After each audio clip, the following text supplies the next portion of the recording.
को कुचलकर घुटनों पर ले आए। मिसाइल हमलों में बुरी तरह हार गया इजराइल सीज फायर करने पर मजबूर हुआ, खामेनेई ने कहा ईरान ने अमेरिका के मुंह पर जोरदार तमाचा मारा है। ईरान ने अमेरिका के मुंह पर जोरदार तमाचा मारा है। पहले तो जब अमेरिका ने बंकर बस्टर बम गिराए थे, ईरान की तरफ से एकदम खामोशी थी, बयान आ भी रहा था तो इजराइल को लेकर आ रहा था, अमेरिका को लेकर कुछ नहीं कहा जा रहा था। अब खामेनेई सामने आए हैं, इतने दिनों बाद क्यों सामने आए हैं और अब कह रहे हैं कि सीज फायर के लिए इजराइल को हमने मजबूर कर दिया, हमने यहूदी कौम को घुटने पर ला दिया। ये खामेनेई का इस वक्त प्रकट होना, दोनों तरफ से एक दूसरे के लिए बयानबाजी करना, ये सीज फायर को लेकर क्या किस तरह की स्थिति बताता है। अब जरा इस पर बातचीत करते हैं। मेजर गौरव आर्य मेरे साथ जुड़ रहे हैं, एयर मार्शल पीके श्रीवास्तव भी मेरे साथ है। ये किस तरह की सीज फायर है? देखिए साहब, ऐसा है कि इसका यह कहना है खामेनेई का कि हम यहूदी कौम को घुटने पे ले आए, हमने अमेरिका को ऐसा थप्पड़ मारा कि अमेरिका बिल्कुल जिसको कहते हैं कि हाय तौबा अमेरिका में मच गई। लेकिन fact of the matter is कि बिल के अंदर कौन घुसा था? ट्रंप बैठा था बिल के अंदर या नेतन्याहू बिल के अंदर बैठा था? भाई साहब तो ये गायब थे, ये सुरंग के अंदर बैठकर ट्वीट कर रहे थे, राइट। दूसरी चीज, किसके शहरों पे बम गिरे इतने ज्यादा, किसके न्यूक्लियर फैसिलिटीज तबाह हो गए?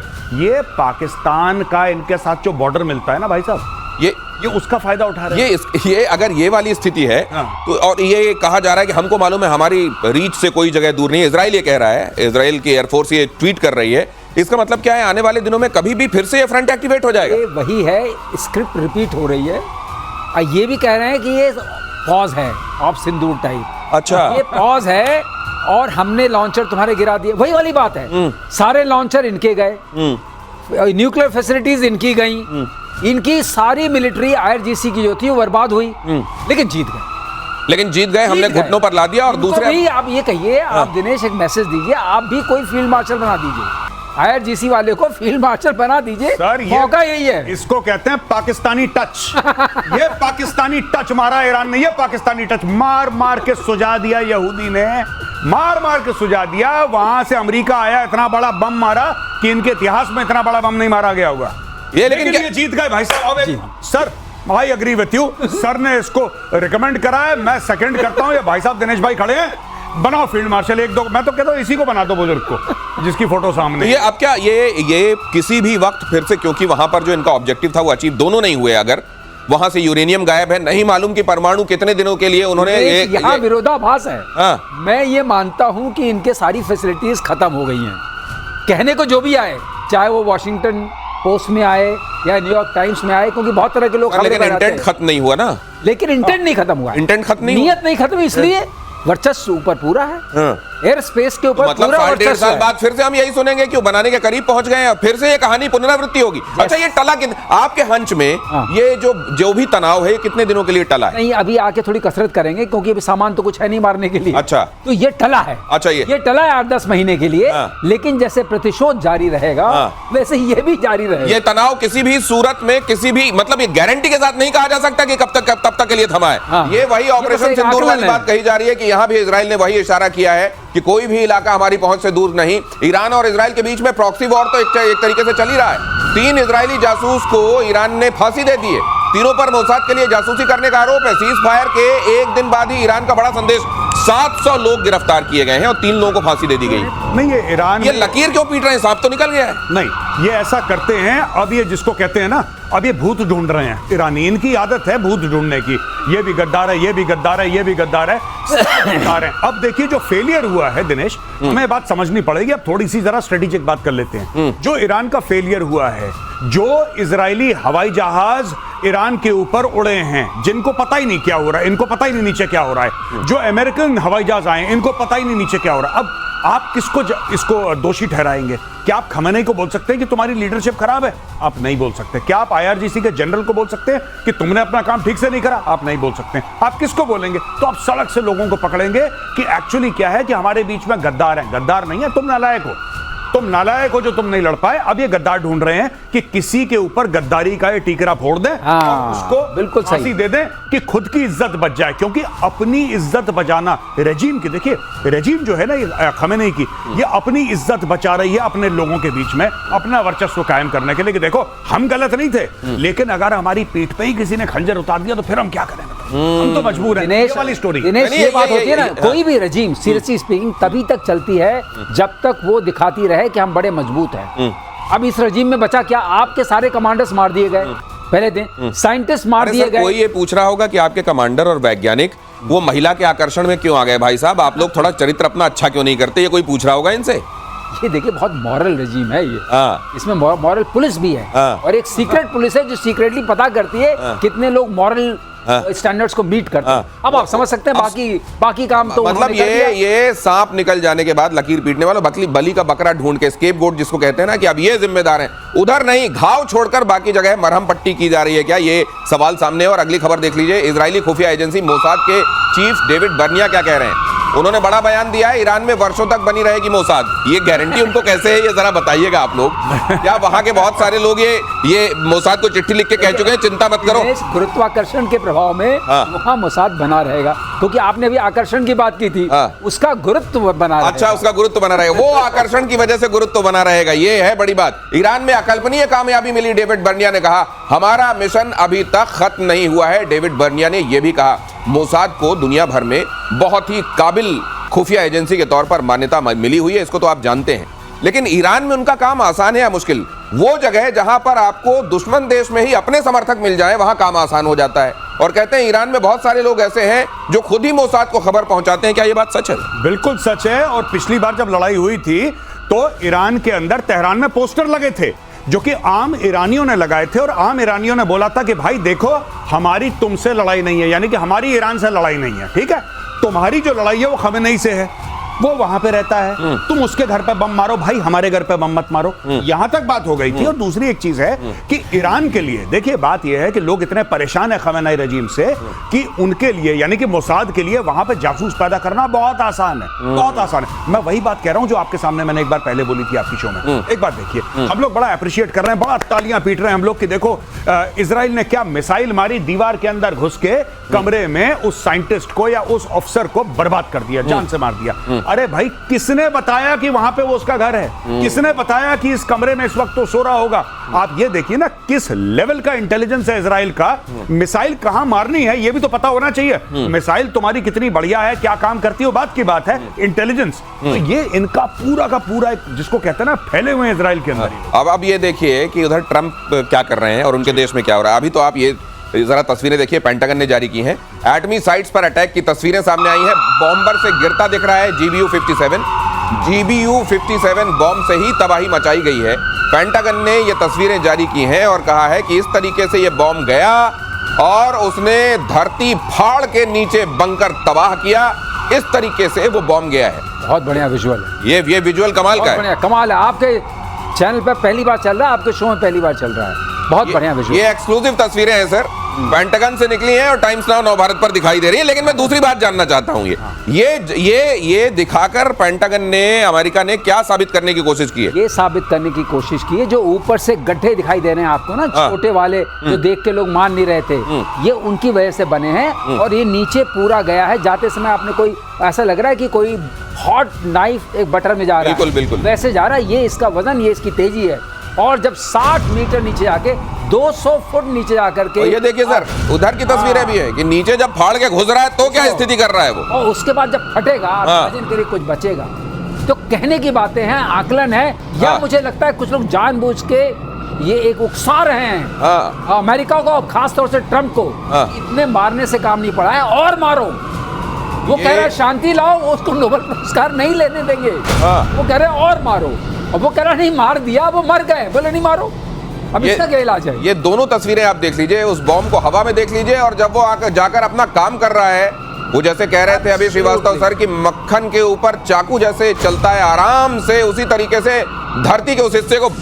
ये देख के दिनेश आपको एक बात याद आई जी, जब इंडियन एयरफोर्स ने बालाकोट में स्ट्राइक्स करी थी, तब भी लोगों ने उंगली उठाई थी कि यार ये पूरा कंक्रीट का स्ट्रक्चर है, ऊपर से छोटा सा छेद है और सब कुछ ठीक ठाक है।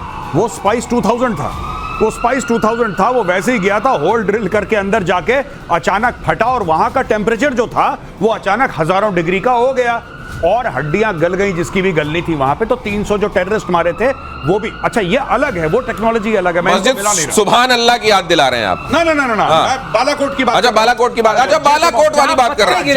अच्छा, ओके, राइट। यहाँ पे गड्ढा देखिए जरा, वहां पे तो स्पाइस बॉम्ब की चर्चा हो ही रही है, जरा इसको देख लीजिए। It is in the missile city. ये देखिए सर, गड्ढा देखिए वो। अरे वाह, ये इतना बड़ा क्रेटर, इतना बड़ा गड्ढा, ये बहुत दिन तो इसको पूरने में लग जाएंगे, इसको गड्ढे को भरने में लग जाएंगे। पूरने का सवाल ही नहीं, उसके पीछे आप जाओगे, अंदर पहुंच जाओगे मिसाइल सिटी में, ज्यादा कुछ करने की जरूरत। अच्छा। अब ये ऊपर से मलबे से बंद हो चुका है और सिर्फ वो लंबा वाला 200 फुट का छेद रह गया है, जो ऊपर से फिर वो तिरपाल टेक्नोलॉजी आ जाएगी इनकी वाली, वो सड़क नहीं सर। तो इस तरह में जब आपने जहां पे इतनी मेहनत की हो, मैं एक चीज जानना चाहता हूं, जरा इसको यहां पर प्ले करें। ये है तो बहुत, ये तो ऐसा गड्ढा है सर, ये कभी भरेगा नहीं। ये दिमाग में जो घुस गया वो भी नहीं भरेगा। लेकिन सर मैं एक बात जानना चाहता हूं, जहां इन्होंने पूरी एक सिटी जैसी डेवलप की हो धरती के नीचे, जहां पे ये सारे काम कर रहे हो, सेंट्रीफ्यूज लगाए गए हों, वहां जो थोड़ा बहुत बच गया होगा उसी को फिर से आबाद करके काम करेंगे या जगह पहचान ली गई है? जगह पहचान नहीं। एक दिनेश एक बात बता दूं, जब यहाँ पर ऐसा विस्फोट होगा जो सरलीकरण में है, उसका कैस्केडिंग इम्पैक्ट इतना होगा, क्योंकि वहां जो कुछ भी है वो ज्वलनशील है, केमिकल्स हैं, बाकी चीजें हैं, तो ज्वलनशील होंगे, उसका इम्पैक्ट होगा। एक बात हमेशा उठती है, बताना फिर जरूरी है कि रेडिएशन क्यों नहीं होगा। जो यहाँ पर U-235 है वो डर्टी बॉम्ब नहीं है, स्पेंट फ्यूल जो है डर्टी बॉम्ब होता है, क्योंकि वो होता है सीजियम 137। तो मतलब भले ही ये वहां पे रखा हो U-35 संशोधित, ये 90% एनरिच्ड रखा हो, तब भी वहां से नहीं निकलेगा। ये प्राइमरली अल्फा एमिटर है। अच्छा। प्राइमरली बीटा एमिटर है, गामा नहीं है जो कि जलाता है, जो गलाता है। अच्छा। ये उसमें नहीं करता है। नहीं तो सीजियम 137 इसलिए डर्टी बॉम्ब बोला जाता है, बिकॉज़ उसको बोलते हैं कि रेडिएशन डिस्पर्सल डिवाइस। अच्छा, इसलिए उसको बोलते हैं क्योंकि उससे रेडिएट होता है, गामा रेज होती हैं। अच्छा, तो ये तो मतलब वहां पे क्या आपको लग रहा है IAEA को अल्फा पार्टिकल मिल गए होंगे क्या? अल्फा पार्टिकल मिल गए होंगे। देखिए कुछ दिनों में फिर IAEA का बयान आएगा। अच्छा, ये शायद दोस्ती करने का माहौल चल रहा है कि हमें मना मत करो, बैन मत करो। अब उन्होंने बैन कर दिया है पार्लियामेंट ने, उस चक्कर में ऐसा मामला चल रहा है। कुछ दिनों में आप देखिएगा धीरे धीरे परतें खुलेंगी। अच्छा, और मानेंगे भी कि हमारे यहाँ अभी ये जो आपने ये जो दोनों देशों के बीच में तनाव देखा है ना, और अगर आप सोच रहे हैं कि सब कुछ रहस्य जो इससे जुड़ा हुआ है सब कुछ सामने आ गया है, तो आप गलत सोच रहे हैं। हर दिन यहाँ की परतें, भैया आप ऑपरेशन सिंदूर के कई तथ्य रहस्य अब जान रहे हैं ना, इसी तरीके से यहाँ के भी बहुत रहस्य जानेंगे और प्रतिशोध हर दिन आपको वो रहस्य बताएगा। खुद को शांति दूत साबित करने में जुटे डोनाल्ड ट्रंप, अगली खबर देखिए। गजब शांति के पुजारी हैं भाई साहब। ईरान को तबाह कर अब उसकी तारीफ कर रहे हैं। बहादुरी से जंग लड़ा है ईरान, उसे नुकसान से उबारने की जरूरत है। ईरान को ऑयल बेचने से नहीं रोकूंगा, डोनाल्ड ट्रंप कह रहे हैं। ईरान से न्यूक्लियर डील जरूरी नहीं, अगले हफ्ते बातचीत होगी। ये गजब ये है, ये तो अब मैं सोच रहा हूं कि ब्रह्मा जी अगर गौरव डिस्क्राइब कर सकते हैं, किसी और की हिम्मत की बात नहीं है सर। ये तो मुझको लगता है गौरव जी भी इनको डिस्क्राइब नहीं कर सकते पूरे तौर। इनको ये तो देखिए ये आत्मा से परमात्मा वाला मैटर है। अब देखिए सर ने कल मैडमैन थ्योरी बनाई थी। मैडमैन थ्योरी मैं बता दूं क्या थी कि रिचर्ड निक्सन का ही भौकाल था, राष्ट्रपति थे अमेरिका के। तो जो छोटे छोटे देश थे ना, कम्युनिस्ट कंट्रीज, उनके सामने रिचर्ड निक्सन अमेरिकन प्रेसिडेंट का एक काल था कि देखो ये जो इंसान है ना, ये पागल है। बिल्कुल सही कहा, ये पागल है, तुम इस पर भरोसा मत करना है। ईंट लेके फिर रहा है, इसके लंबे लंबे बाल है, मुंह से थूक निकल रहा है, ऐसे पागल की तरह भाग रहा है, कभी भी किसी को मार देगा। तो सारे देश डरते थे, रिचर्ड निक्सन पागल है, इसकी बात मान लो।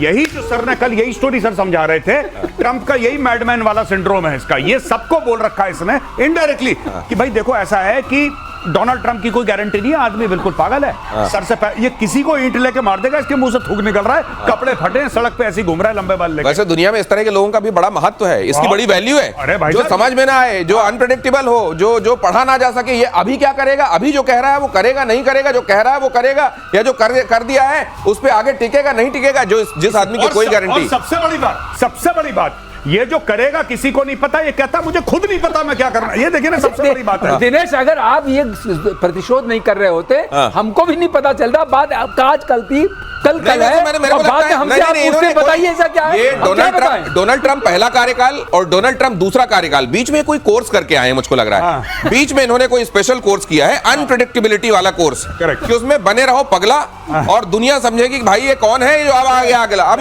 वैसे थ्योरी ऑफ अनसर्टेनिटी होती है, उसकी बात बाद में करेंगे। थ्योरी ऑफ अनसर्टेनिटी की भी बात होगी। प्रतिशोध में ईरान इजराइल जंग में हुए नुकसान का आंकड़ा आया है। ईरान में 610 और इजराइल में 28 लोगों की मौत हुई है।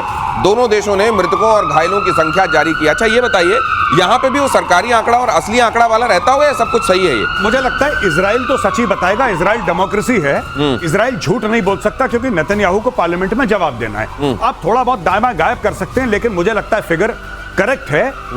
लेकिन सबसे बड़ी बात यह है कि अगर ईरान की रेजिम में कोई डेमोक्रेसी तो है नहीं, ये वोटिंग सारी कंट्रोल्ड है, सारा उसमें 2 नंबर का मामला है। तो ईरान ने क्या बोला हो सकता। अच्छा, आपने एक बात देखी, ईरान ने बोला कि हमें बहुत बड़ा नुकसान हुआ, ये भी इसका आया था।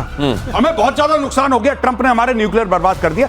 हो सकता है इतने भी बर्बाद नहीं हुए, ये भी मार्केटिंग कर रहा हो अपनी, कि भाई बर्बादी के चक्कर में हमें छोड़ दे कम से कम, तो सब बर्बाद हो गया। तू ठीक बोल रहा है ट्रंप, दो उसको नोबेल प्राइज। नहीं तो फिर बीच में तो ये भी कह देते हैं कि हमने तो पहले ही हटा लिया था सब कुछ। ये सारे, ये देखिए ना, ट्रंप से सीख तो रहे हैं वो लोग। जिस दिन आपने इसको डिकोड कर लिया, प्रतिशोध बंद हो जाएगा। हाँ, ये डिकोड दुनिया नहीं कर पा रही है, हम कैसे कर लेंगे? ईरानी एटमी साइट्स पर तबाही को लेकर नई खबर। सूत्रों के हवाले से बहुत बड़ी खबर। हमले को लेकर पुतिन को थी पहले से जानकारी। सोर्सेज बता रहे हैं रूस कर रहा था पूरे ऑपरेशन की निगरानी, पुतिन की वजह से असरदार नहीं रहा ऑपरेशन। कई रिपोर्ट में दावा है कि ऑपरेशन असरदार नहीं। कहीं ऐसा तो नहीं है कि पहले देखिए पुतिन के पास ट्रंप का फोन गया हो कि सुन यार, मेरी और तेरी तो ठीक है, वो ठीक है जो तू यूक्रेन के साथ कर रहा है, लेकिन मैं एक चीज बता दूं, अब ईरान के ऊपर हम गिराने वाले हैं बम। उसने कहा अच्छा बम गिराने वाले हो, ठीक है, हाँ ठीक है कर लो, लेकिन तू तो सपोर्ट करता है। हाँ हम देखेंगे कितना सपोर्ट करना है, वो हम करते रहेंगे। लेकिन बीच में उनको लगा हो इतनी सॉलिडेरिटी तो रखनी चाहिए कि इंफॉर्मेशन पास ऑन कर दें कि बम गिरने वाले, यूरेनियम हटा लो। इससे मैं एग्री करता हूँ। अटलांटिक के ऊपर अगर आप वाकई सीरियसली सोचिए, रशियंस के बहुत शिप्स हैं और बहुत प्रभाव है, और वहां पर वो वाला भी रडार है जिसको हम रेजोनेंस कल बता रहे थे, जो पकड़ सकता है स्टेल्थ एयरक्राफ्ट, VHF रेडार। हाँ, VHF रेडार। तो वो रेडार वहां पर है।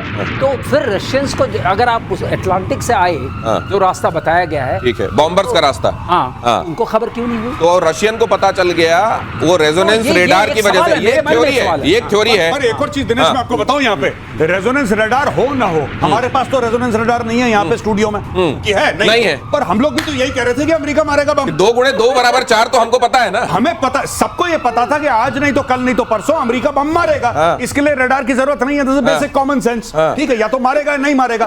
50-50% तो हमें भी पता था, आपको भी पता है जो हमारे दर्शक हैं। तो भैया 50% भी अगर आपके ऊपर मौत मंडरा रही है तो आप उसका कोई जुगाड़ करेंगे नहीं करेंगे? बस हटा लिया उन्होंने बोला चलो अगर मार देगा तो कम से कम बचा ले, नहीं मारेगा तो ठीक है, बोनस है।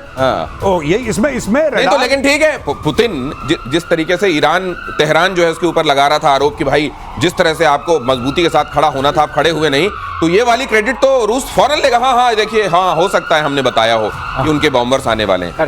करेक्ट ले सकता है, क्योंकि जैसे गौरव ने इसको एनालाइज किया कि हमको अंदेशा तो है ही है, तो जो हमारा क्रिटिकल माल है हम निकाल लें।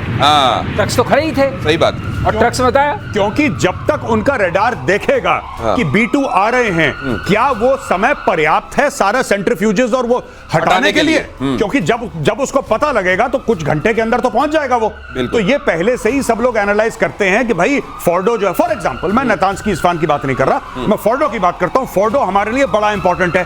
तो भैया प्लान भी क्या है आपका? अगर कोई दुश्मन आएगा, सैबोटाज करेगा, यहूदी पहुंच गए वहां पे, अमेरिकन पहुंच गए, प्लान भी क्या है? तो जैसे ही उनको अंदेशा हुआ कि देखो इजराइल ने अटैक कर दिया हमारे ऊपर, हमें बताया नहीं, इजराइल ने ताबड़तोड़ अटैक कर दिया, हो सकता है अमेरिकन आए, प्लान बी, हटाओ उसको, निकालो सबको, धीरे धीरे निकालो, ये हो सकता है। ये देखिए कि ईरान पर इजराइल की बड़ी आर्थिक चोट की खबर भी आ रही है। ईरानी सेंट्रल बैंक आतंकी संगठन घोषित कर दिया गया है। इजरायली हितों के खिलाफ काम कर रहा है। ये बैंक आतंकी गतिविधियों के लिए फंडिंग कर रहा है, इसलिए इसको एक तरीके से आतंकवादियों की बॉडी घोषित कर दिया गया है। आतंकी गतिविधियों के लिए काम करने वाली एक संस्था ये जो बैंक है, इससे फर्क क्या पड़ेगा? फर्क पड़ेगा। आप देखिए, ये इनकी मोसाद का एक आम है, नेशनल इकोनॉमिक वॉरफेयर ब्यूरो। उसने इसको सैंक्शन कर दिया है। अब आप देखिए इनके पास बाहर से माल लेने के लिए ये एक जरिया था जिससे हमस को, हिजबुल्लाह को, हुती को सारा पैसा आता था, यहीं से राउट होता था। अब वो आपने उसको सैंक्शन कर दिया। अब इसके बाद आपने इनका नोबिटेक्स जो था, इसी चैनल पर आपने बताया था कि इनके $90 मिलियन से ज्यादा जो है वो खाक कर दिए गए। तो पैसा बचा नहीं सामान लाने के लिए, और सामान सारा राख हो गया। अब कैसे करेंगे? आर्थिक तौर पर भी रीढ़ में चोट करना। पाकिस्तान को राजनाथ सिंह की सीधी चेतावनी। इधर ये पहलू क्या है वो भी देख लीजिए। आतंकवाद के एपिसेंटर अब सेफ नहीं, राजनाथ सिंह ने कहा। जरूरत पड़ी तो कार्रवाई होती रहेगी। आतंकवाद को रत्ती भर बर्दाश्त नहीं करेंगे। पाकिस्तानी रक्षा मंत्री से भी नहीं मिले राजनाथ। उन्हीं के सामने पाकिस्तान को खरी खरी सुनाई, लेकिन रक्षा मंत्री की तरफ देखा भी नहीं पाकिस्तान के। और आतंकवाद पर पाकिस्तान को बचा रहा है चीन। एससीओ के घोषणा पत्र पर आतंकवाद का जिक्र नहीं, पहलगाम आतंकी हमले का भी कोई जिक्र नहीं। राजनाथ सिंह ने इसीलिए ज्वाइंट डिक्लेरेशन में साइन ही नहीं किया। पढ़ते रहे, हाथ में पेन थी, लेकिन पेन फिर एक तरफ रख दी। देख लीजिए इन तस्वीरों में। फिर जैसे उन्होंने देखा कि इसमें बलूचिस्तान का जिक्र तो है, लेकिन इसमें पहलगाम का जिक्र नहीं है, उन्होंने हटाओ, ज्वाइंट डिक्लेरेशन करना ही नहीं हमको। और इसकी वजह से इस बार इस बैठक में रक्षा मंत्रियों की कोई ज्वाइंट डिक्लेरेशन नहीं आ पाया। ये कितनी बड़ी बात है मेजर गौरव? ये देखिए साहब, बहुत बड़ी बात है। सबसे पहले देखिए इसमें दो तीन चीजें हैं। मुझे लगता है कि जिस तरीके से जो मुझे शुरू में लग रहा था जब मैंने इसको एनालाइज करा, मैंने बोला कि कुछ देश आतंकवाद करते हैं, नहीं, सीधा सीधा पाकिस्तान आतंकवाद करता है। ये सामने बैठा है ख्वाजा आसिफ, ये आतंकवादी है, एक चीज, ठीक है। लेकिन जब राजनाथ सिंह जी ने डिक्लेरेशन साइन नहीं करा, और boss this was joint declaration, SCO का जॉइंट डिक्लेरेशन था, जब राजनाथ सिंह जी ने मना कर दिया कि हम साइन नहीं करेंगे, मुझे लगता है इससे बड़ा थप्पड़ पाकिस्तान और चीन के मुंह पे नहीं हो सकता। जब भारत का डिफेंस मिनिस्टर ये बोले कि मैं साइन नहीं करता, सब फ्रॉड है, क्योंकि पहलगाम की बात तुमने नहीं करी, तुम बलूचिस्तान कर रहे हो भाई। इसका मतलब कि चीन और पाकिस्तान के पीछे से सांठगांठ थी, और ये मामला हो गया फेल, क्योंकि राजनाथ जी ने मना कर दिया, मैं नहीं करूंगा साइन। दिनेश, एक और विडंबना है। विडंबना ये, इसको का पर्पस क्या है? इसको का पर्पस है टू फाइट अगेंस्ट टेररिज्म। और उसके लिए क्या बॉडी बनी है? Rats, regional anti terrorist structure. अब बताइए, जो टेररिस्ट कंट्री है वो स्ट्रक्चर का पार्ट है। ये कैसे विडंबना है? और आप जो है बलूचिस्तान को मेंशन कर रहे हैं और पहलगाम को नहीं। तो साइन न करके उन्होंने एक मैसेज, पहली बार हुआ है, ज्वाइंट कम्युनिके हमेशा से होता रहा है, पहली बार ये हुआ है, ये बहुत बड़ी चीज। अगर आतंकवाद के खिलाफ लड़ने के लिए ही अपने शंघाई कोऑपरेशन ऑर्गेनाइजेशन बनाया हुआ है, तो फिर ये पाकिस्तानियों के साथ मिलकर और उनको शह देकर कैसे आप आतंकवाद के साथ लड़ सकते हैं? और पहलगाम का जिक्र आपके डिक्लेरेशन में क्यों नहीं है? ये रक्षा मंत्री ने बहुत स्पष्ट कर दिया, और इसके बहुत मायने हैं। आप ये समझिए कि एससीओ में भारत के 2017 में जुड़ जाने के बाद से इसको एक नई ताकत मिली, और अगर भारत का ये रुख है तो ये बड़ी चेतावनी है एससीओ के लिए। अगली खबर ये कि पाकिस्तान में सरकार और आतंकियों का गठजोड़ बेनकाब हुआ। लश्कर के आतंकी के साथ शहबाज के मंत्री, बंद कमरे में पाकिस्तानी सूचना मंत्री ने की बैठक। कारी मोहम्मद याकूब शेख के साथ दिखे अताउल्लाह तरार। मुझको लगता है पाकिस्तान जितने सबूत देता है पूरी दुनिया को, उतने और कौन देगा? नहीं भाई साहब, आप सबूत समझते हैं, आप गलत समझते हैं। परवेज मुशर्रफ का इंटरव्यू है ऑन रिकॉर्ड। वजाहत अली खान, उनका एक बहुत बड़ा नाम है जर्नलिज्म में। वजाहत अली खान साहब जाते हैं और परवेज मुशर्रफ का इंटरव्यू करते हैं, और वजाहत अली खान, आप जाके इंटरनेट पे देख सकते हैं उसको, उस इंटरव्यू को। वहां पे कहता है कि ओसामा बिन लादेन जो है पाकिस्तानी कौम का हीरो है। वो कहते हैं कि लश्कर तैयबा वाले पाकिस्तानी कौम के हीरो हैं।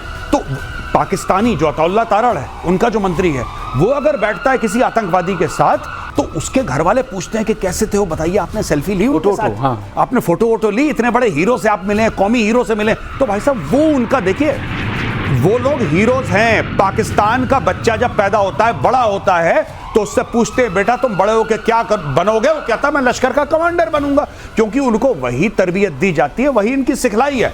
आपको क्या लगता है ये क्यों जाते हैं मिलकर? ये क्या छुपाने की कोशिश कर रहा है? अताउल्लाह तारड़ की मैं मिला था। मेजर साहब, पाकिस्तान में इनको हीरो माना जाता है, और ये आतंकवादी मुल्क है पूरा, ये पूरी दुनिया देख रही है। हाँ। और आतंकवाद से लड़ने के लिए आप एससीओ बनाते हैं और उसमें पाकिस्तान की आप पीठ थपथपाते हैं, तो आपने क्या किया है फिर? ये यूएनएससी में भी होता है, ये यूनाइटेड नेशन सिक्योरिटी काउंसिल में भी एक जो इन रोटेशन मेंबर्स होते हैं, परमानेंट तो अलग है सिक्योरिटी काउंसिल के 5 मेंबर, इन रोटेशन पाकिस्तान है। और पाकिस्तान में खुले आम, देखिए आपने बोला कि 31 साल के लिए, 32 साल के लिए हमने लश्कर तैयबा के हेड को, हाफिज सईद को जेल में डाल दिया। ठीक है, डाल दिया जेल में, वेरी गुड, बहुत बढ़िया, हमारे कानून ने यह कर दिया। रोज दंदनाता फिरता है, रोज पब्लिक रैली करता है। ये कौन सा जेल है? 7 स्टार पाकिस्तानी आर्मी के कमांडो उसको सिक्योरिटी देते हैं, 7 स्टार ट्रीटमेंट है, बुलेट प्रूफ एसयूवी में वो ट्रैवल करता है, पाकिस्तानी आर्मी के हेलीकॉप्टर्स का इस्तेमाल करता है, और हमें यह बताया जाता है कि हाफिज सईद तो जेल में है। तो भाई पाकिस्तान में ये सब अलाउड है। पाकिस्तानी बच्चे जो हैं इनको अपना आइडल मानते हैं, बड़ा होके मौलाना मसूद अजहर बनना चाहते हैं वहां के बच्चे। वहां पे ऐसा एक सोसाइटी बना दी गई है। अब ये देखिए कासिम मुनीर को, ठीक है, और बिल्कुल इनके बीच में आतंकवादी हैं। ये जिसने भी ये ग्राफिक बनाया है, किस मंशा से बनाया मुझे नहीं पता, लेकिन है बिल्कुल सच ही है। ये सच बना दिया उसने, जिसने भी ये बनाया है। एक तरफ ये बैठा है शहबाज शरीफ, एक तरफ आसिम मुनीर, बीच में 2 आतंकवादी हैं। यही पाकिस्तान की सच्चाई है, यही पाकिस्तान